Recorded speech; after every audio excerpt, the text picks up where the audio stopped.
Fort Mose Historic State Park is located in St. Augustine, Florida.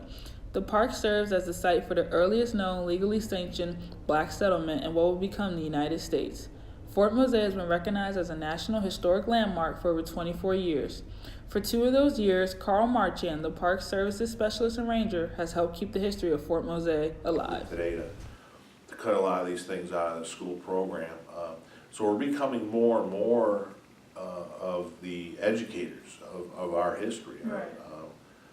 And this is definitely of national importance, not to mention local importance as well too, given the story here. The first Saturday of every month, Fort Mose holds Saturday musket training. Lawson Dukes, a 5-year reenactor, is one of the 6 reenactors that comes out dressed in costume and reenacts the training drill for the Fort Mose militia. They did all their drill in Spanish, so the soldiers, if they only been at the militia a month or a couple of months or a couple of weeks, they didn't know Spanish enough to for you to tell them the command and them to know how to do it. So what the Spanish came up with is they just came up with it's a 28-step drill. It's literally like 28 steps from the first command to the last command, where the round actually comes out the end. Disparate! It's a history that has been hidden, and then the little bit that gets out, it's been revised.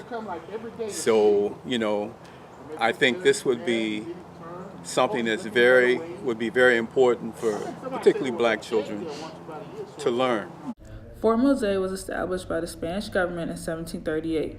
In the 17th and 18th century, Spanish Florida became a refuge for slaves who were seeking freedom. The historic park is a little piece of the early attempts of African Americans to gain their freedom. Many people believe that the first Underground Railroad led to the north, but in fact, the first Underground Railroad led right here to Fort Mose and St. Augustine, Florida. We've got a wonderful video that's really informative, and it kind of fills in a lot of the blanks for our visitors. I like the timeline over there. I think the timeline kind of pulls together